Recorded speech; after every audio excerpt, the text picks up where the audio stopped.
Thank you, Mr. Speaker. Members, thank you so much. This strikes the enacting clause. In my professional life, I run a youth athletic, academic, and arts league serving over 250,000 students in the great state of Texas. In our league, we allowed students to participate as the gender they identified as until House Bill 25 was passed in 2021. Our inclusive policy was successful, and we never had an issue. Even so, the legislature passed a bill last session in a divided fashion, excluding transgender children from youth sports. As a result, our policy changed as well as UIL's. We created solutions to a problem that didn't exist. And now we are being asked to consider a similar ban and create more solutions, this time for collegiate sports and student athletes. Once again, we are being asked to, quote, save women's sports. But we must ask ourselves, who are we saving and what exactly is it that we are saving them from?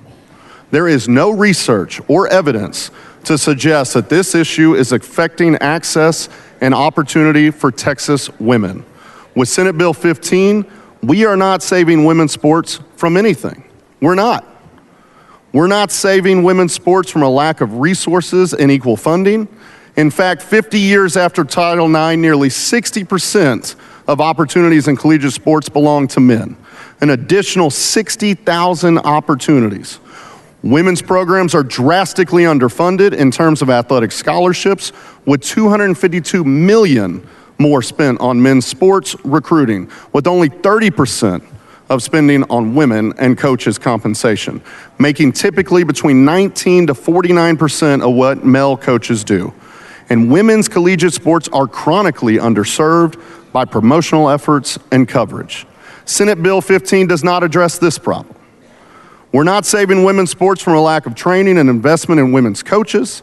In fact, we've gone from nearly 90% of women's collegiate teams being coached by women to only 41% today, despite knowing that having women's coaches create positive role models, offers more relevant perspectives, and plays a central role in getting and keeping women involved in sports. This bill does not address this problem. We're not saving women's sports from high rates of sexual assault and harassment. It's not just the famous and high-profile abuse cases or massive lawsuits, but the daily impact of harassment on respect, dignity, and self-worth, and the looming threats and actualities of sexual violence that don't make the news that drastically impact women's college sports. This bill does not address this problem. And let's not forget that each of these disparities I just highlighted are even worse for women of color. In spite of all of that, Senate Bill 15 does nothing to save women's sports. This bill does nothing to support Title IX, and it does nothing to address the real and documented threats to equal access and opportunity in sports. Nothing. Senate Bill 15 is yet again a solution in search of a problem and unworthy of serious consideration by this body. There are so many real issues we must address before this legislative session ends. Instead, we are wasting time on a made-up issue completely unmatched with reality. So here are the facts. When asked if they had ever had a transgender athlete compete now or ever, officials at every four-year public university in Texas that participate in NCAA-sanctioned sports who responded said no. There are no known transgender athletes in Texas college sports, not a one. We were told in committee by the bill author that the Texas colleges, and specifically the University of Texas, were in support of this bill, a claim they were quick to publicly and unequivocally refute. 34 transgender athletes nationwide have competed openly in college sports in the past decade, including at community colleges and junior colleges. Community colleges, junior colleges, Division I, Division II, 34. No, I'm getting ready to. Okay. This is published in Outsports. The list does not include a single athlete, not one, who has competed while attending at a university in the state of Texas. The simple truth is the vast majority of female athletes are cisgendered, as are the vast majority of winners. of those competitions. There is no epidemic of transgender athletes dominating women's sports. The bill layout didn't reference the state of Texas. The examples were from elsewhere. This is the Texas legislature. The Olympics have had trans-inclusive policy since 2004, but it wasn't until 2021 that a transgender athlete even qualified. And they didn't even make it out of the first round of competition. Again, what is the problem we are trying to solve? And how does that compare with the very real issues this legislation will create? This is yet another bill not based in reality that panders to partisan extremism. Both transgender and cisgender athletes vary in their genetic predispositions. Will we now scrutinize any woman excelling in her sports for being too tall, looking too masculine, or for being too strong or too fast? Women collegiate athletes have worked hard to get to the level of competition they are at. And now under this bill, anyone could take civil action against them because they do not necessarily fulfill any random person's stereotypical ideals of femininity. And to those who say that won't happen, it already does, just as it always has. Why are we adding to this problem while again doing nothing to address the barriers and problems women face in equal opportunity and participation in collegiate sports?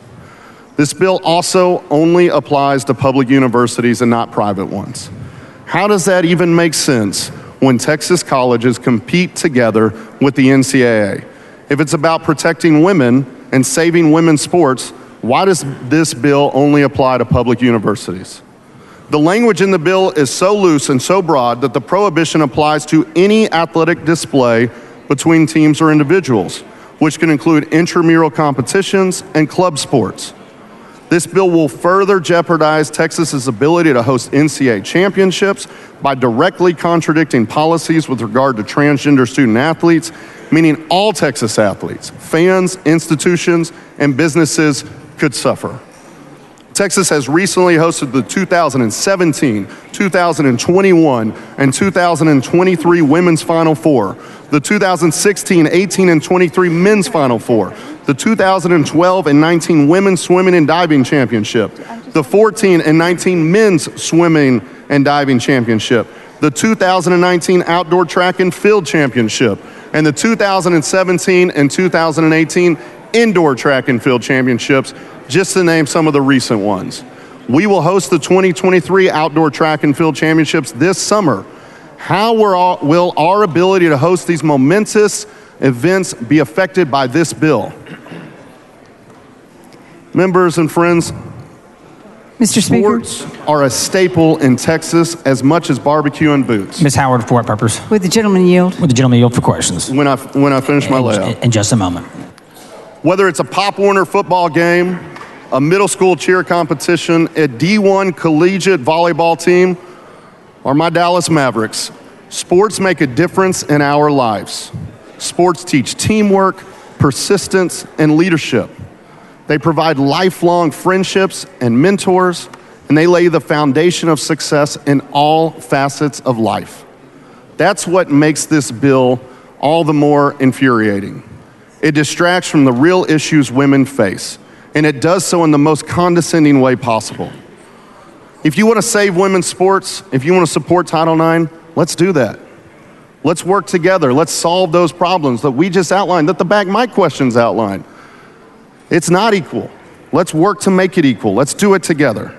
Let's spend our time in this body to ensure our institutions equally fund women's sports programs. Let's do our part to create or support initiatives that develop women's coaches at all levels of competition. And let's take sexual harassment and sexual violence in women's sports seriously. No Texas institution is asking for this bill, as we have seen, as was testified to in committee, as the press has followed up with. Nobody asked for this. We are the higher education committee that oversaw this. Our higher ed institutions have not come to us with this as a concern. Meanwhile, there are real things we can do to support women's sports based on facts, based on credible research, and based on reality. At the end of the day, Senate Bill 15 doesn't do a single one of them. And for that reason, I hope you will vote for this amendment in this bill right here.